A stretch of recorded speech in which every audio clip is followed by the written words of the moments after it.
जय हिंद, स्वागत है आपका। लाइव टाइम्स देख रहे हैं आप। मैं हूं नेहा विश्वकर्मा। बुलेटिन की शुरुआत करते हैं बड़ी खबर के साथ। रॉबर्ट वाड्रा से ईडी की पूछताछ खत्म हो चुकी है। बड़ी जानकारी है इस वक्त की। वाड्रा से करीब 2.5 घंटे तक ईडी की ओर से पूछताछ की गई है। तीसरे दिन भी रॉबर्ट वाड्रा से पूछताछ की गई है और ये पूछताछ करीब 2.5 घंटे तक चली है। लेकिन जानकारी मिल रही है कि अब ईडी से रॉबर्ट वाड्रा की पूछताछ खत्म हो चुकी है। वाड्रा ने केंद्र सरकार पर आरोप लगाया है, पूरी तरह से राजनीतिक बदले की कार्रवाई है रॉबर्ट वाड्रा की ओर से। केंद्र सरकार पर देखिए हमला बोला गया और कहा गया कि ये पूरी तरह से बदले की कार्रवाई है। हरियाणा जमीन केस में रॉबर्ट वाड्रा से लगातार तीसरे दिन भी ईडी की ओर से पूछताछ की गई है। तो बता दें आपको कि 2.5 घंटे तक ये पूछताछ चली है और इसी के साथ ही पूछताछ चलने के साथ ही रॉबर्ट वाड्रा की ओर से कहा गया कि ये पूरी तरह से बदले की कार्रवाई है। मेरे को समझ नहीं है कि 2019 के बाद जब मैं 15 बारी गया हूं, 10-10 घंटे बैठा हूं और सारे सवाल के जवाब दिए हैं, अब 7 साल बाद वही विषय में दोबारा बुलाने का मेरे को मकसद समझ नहीं आ रहा। पर मकसद फिर पक्का हो जाता है कि उसी दिन चार्जशीट होती है सोनिया जी और राहुल की। तो ये टोटल पॉलिटिकल विच हंट है और ये मैं नहीं कह रहा हूँ, ये अनुभव है मेरा लोगों के बीच में। और लोगों की सोच ये है कि गलत दुरुपयोग हो रहा है एजेंसियों का और ये नहीं होना चाहिए। और इस पर ज्यादा जानकारी के लिए हमारे साथ खुशबू जुड़ चुकी हैं। खुशबू, रॉबर्ट वाड्रा से करीब 2.5 घंटे तक पूछताछ हुई है, वो खत्म हो चुकी है। क्या कुछ समझ आया है? किस तरह के सवाल आज किए गए हैं?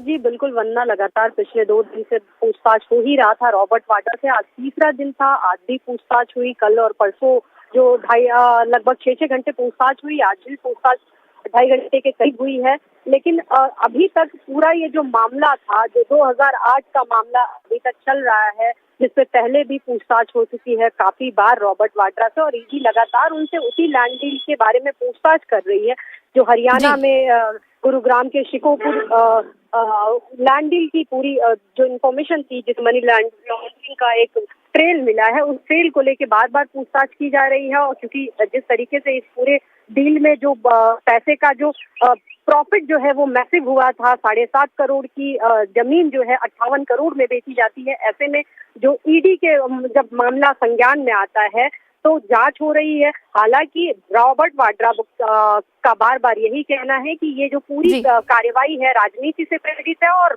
उनको जानबूझ के परेशान करने के लिए किया जा रहा है। उनको राजनीतिक रूप से राहुल गांधी का भी उन्होंने जिक्र किया था कि राहुल गांधी पे भी दबाव बनाने के लिए इस तरीके की कार्रवाई की जा रही है और उनको कहीं ना कहीं राजनीति में आने से रोक देना चाहती है जो अभी मौजूदा सरकार है। हालांकि सरकार पक्ष का ये कहना है कि ऐसा कुछ भी नहीं है। ईडी एक स्वतंत्र एजेंसी है, ईडी अपनी जांच करे। ईडी लगातार पिछले जो मामला जब 2019 में पूछताछ हुई थी, उस वक्त जब चार्जशीट दाखिल हुई थी, उस बार भी कई बार पूछताछ हुई थी। लगभग जैसा कि रॉबर्ट वाड्रा ने खुद भी कहा कि लगभग 15 बार पूछताछ हो चुकी है मुझसे और 10-10 घंटे की पूछताछ हो चुकी है। ऐसे में ये मामला एक बार फिर से चार्जशीट फाइल होना, एक बार फिर से इस मामले पे पूछताछ। बिल्कुल खुशबू, देखिए तमाम जो विपक्ष है, जब भी कार्रवाई होती है, चाहे आम आदमी पार्टी हो या फिर कांग्रेस हो, उनका यही कहना है कि बदले की कार्रवाई है। रॉबर्ट वाड्रा से आज 2.5 घंटे ही पूछताछ हुई है, उनको कल भी बुलाया गया, इसको लेकर क्या जानकारी है? आगे क्या कुछ होने वाला है इस मामले पर? अब देखिए आगे फिलहाल तो आज पूछताछ के बाद अभी आगे कल की जो पूछताछ है वो जारी रहेगी या नहीं रहेगी, इस पे तो अभी स्पष्ट कुछ बयान नहीं आया है, ना ईडी की तरफ से ना रॉबर्ट वाड्रा की तरफ से। लेकिन फिलहाल अभी अनुमान यही लगाया जा रहा है कि अब जो है कार्रवाई हो सकता है कि खत्म हो जाए, पूछताछ खत्म हो जाए और ईडी आगे अब जो भी उनकी बयान दर्ज कराए गए हैं, जो भी इस मामले से जुड़े हुए जो भी तथ्य थे, जो भी सवाल थे ईडी के, जो पहले भी पूछे जा रहे थे, इस बार भी पूछे जा रहे थे, जिस तरीके से रॉबर्ट वाड्रा ने भी बताया था कि पहले भी मुझसे जो सवाल पूछे गए थे, एक बार फिर से वही सवाल किया जा रहा है। ईडी के अधिकारी वही सवाल फिर से मुझसे दोहरा रहे हैं। ऐसे में एक बार फिर उनका बयान दर्ज हो गया है। देखना ये महत्वपूर्ण होगा कि उन बयानों के दर्ज होने के बाद उन बयानों के बेसिस पे अब आगे जो कार्रवाई होगी। बिल्कुल खुशबू, देखना यही होगा कि अब आगे ईडी की ओर से कौन सा अहम कदम उठाया जाता है। आपका बहुत बहुत शुक्रिया तमाम जानकारी के लिए। चलिए रुक करते हैं अब अगली खबर का।